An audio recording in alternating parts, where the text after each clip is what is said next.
नमस्कार दोस्तों एंड स्वागत है आप सभी लोगों का आईफास की शानदार और बहुत बेहतरीन लाजवाब ऐसे प्लेटफॉर्म के ऊपर। और हम बातें कर रहे हैं सीएसआर नेट जून 2025 के टॉपर लोगों के साथ। तो आज हमारे साथ ऐसे ही एक कैंडिडेट देवभूमि प्रयागराज से, जो कि स्थित है उत्तर प्रदेश में, वहाँ से जुड़े हैं। तो जानते हैं उनकी जर्नी क्या रही थी इस एग्जाम्स के प्रिपरेशंस के लिए। साथ में बहुत कुछ बाकी चीज़ें भी उनसे जानेंगे और मेरे नए एस्पिरेंट्स के लिए बहुत कुछ सीखने को और समझने को मिलेगा। तो जानते हैं उनकी कहानी को। तो हेलो। Hello sir. गुड थोड़ा अपने इवनिंग बारे में बताइए हमें। सर। मेरा नाम मौसम पटेल है। मैं अभी प्रयागराज से हूँ और रिसेंटली मैंने अपना मास्टर्स कंप्लीट किया है जेएनयू से। हम्म। और इस बार यूजीसी जेआरएफ मेरा 105 रैंक रहा है। ओके, तो मौसम जी, पहले तो आपको पूरे आईएफएस फैमिली की तरफ से कॉन्ग्रेचुलेट करना चाहूँगा। बहुत बढ़िया रैंक हासिल करी है आपने।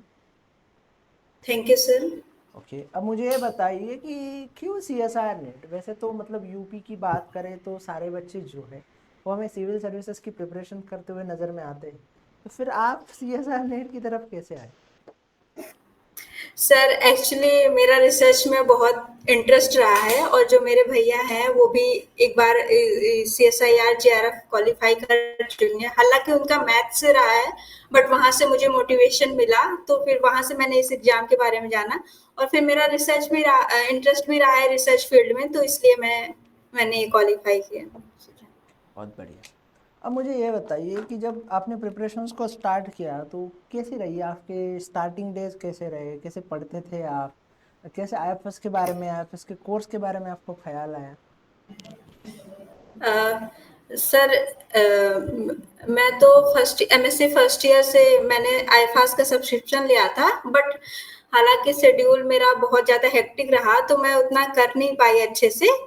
फिर लेकिन अभी जब मेरा मास्टर्स सेकेंड ईयर रहा तो मुझे उसमें फोर्थ सेमेस्टर में काफ़ी टाइम मिलता था तो उस टाइम मैंने प्रिपरेशन की है अपनी। हालांकि सारे टॉपिक इसमें कवर नहीं कर पाई, बस मेजर टॉपिक ही रह गया। ओके ओके, बहुत बढ़िया। अब मुझे ये बताइए कि जब आप प्रिपरेशन शुरू करी, प्रिपरेशंस की स्टार्टिंग हुई, तो कितने यूनिट्स के साथ आपने प्रिपरेशंस को स्टार्ट किया था?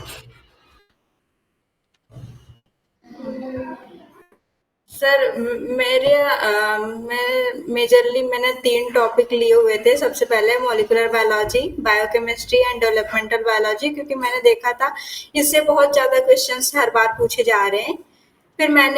फिर आगे फिर मैंने प्लांट फिजियोलॉजी, एनिमल फिजियोलॉजी, फिर मैं इन सारे टॉपिक्स पे शिफ्ट हुई। हालांकि मैंने बायोडाइवर्सिटी वाला और हाँ, बायोडाइवर्सिटी टॉपिक मैंने स्किप कर दिया क्योंकि मैं इतना प्रिपेयर नहीं कर पाई थी, क्योंकि मेरा एमएससी भी चल रहा था तो इस वजह से मुझे इतना टाइम नहीं मिल रहा था। ओके, बहुत बढ़िया।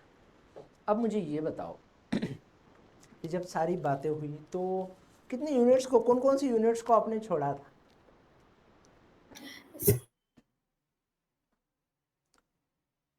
आपको आवाज आ रही है मेरी? मैंने डाइवर्सिटी छोड़ दिया था टॉपिक।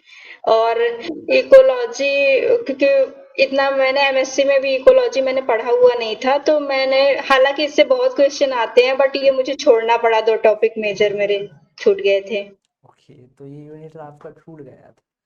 और मुझे ये बताइए कि जो एंटायर जर्नी रही आपकी, अब उसमें आप क्वालिफाई हुए फ्रॉम जीरो से रैंकर तक की, तो घर वालों का कैसे माहौल है, घर पे क्या रहा?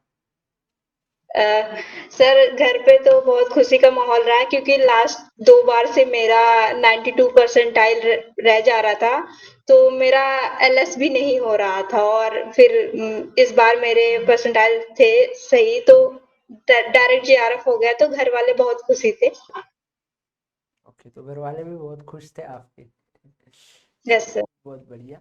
अब मुझे ये बताओ कि जो आपकी जर्नी रही उसमें आपने जितने भी यूनिट्स प्रिपेयर किए, उनमें से सबसे पसंदीदा और आपका इजी यूनिट कौन सा रहा? सर मेरा सबसे पसंदीदा यूनिट तो मॉलिक्यूलर बायोलॉजी रहा है हम्म। कि इसमें मुझे बहुत इंटरेस्ट भी है।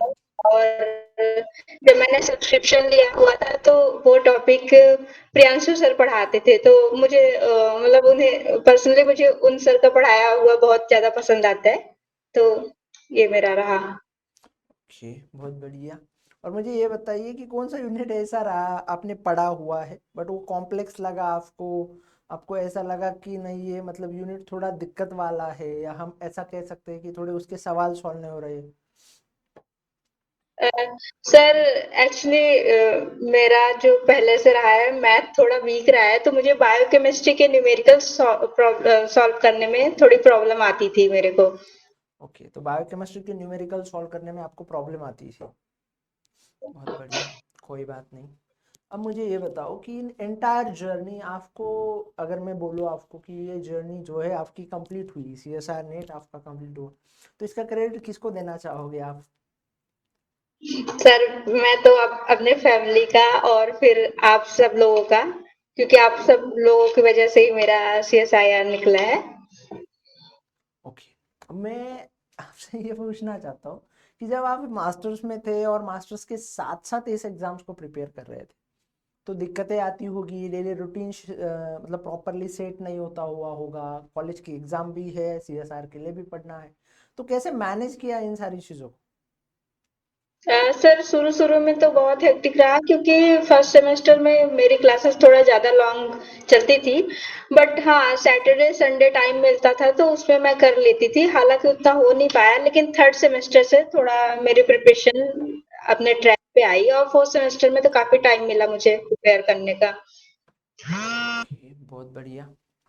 अब मैं आपसे और एक पूछना चाहूँगा कि जब आप question practice, revision, mock test करते थे तो क्या कहानी रहती थी, कैसे करते थे आप इन सारी चीज़ों? सर बहुत ज़्यादा मैं मॉक टेस्ट तो मुझे नहीं लगता मैंने दिया होगा। बट हाँ, मैं आप जो पीवाईक्यूज हैं वो मैंने सॉल्व किया था। फिर आपका जो ऑनलाइन लेक्चर्स आते थे जिसमें आप लोग पीवाईक्यूज सॉल्व कराते थे या फिर मोस्ट प्रोबेबल क्वेश्चन सॉल्व कराते थे, वो मैंने सारे अटेंड किए थे। बहुत बढ़िया। चलिए, अब मुझे ये बताइए, फ्यूचर एस्पिरेंट जो है उनके लिए क्या बताना चाहोगे आप, क्या सलाह रहेगी आपकी? मैं फ्यूचर एस्पिरेंट से कहना चाहूंगी कि आप लोग एक तो लेक्चर लो, साथ में रिवीजन बहुत करते रहो और साथ में पीवाईक्यू सॉल्व करना तो ना ही भूलो। उससे आइडिया लग जाता है कि पेपर कैसा आएगा और फिर अब मेजर कहाँ से क्वेश्चन पूछे जा रहे हैं। बहुत बढ़िया। चलिए, thank you so much for sharing your experience, journey, your thoughts with us. Wishing you very all the best from the all IFS family. Thank you once again. Thank you so much sir.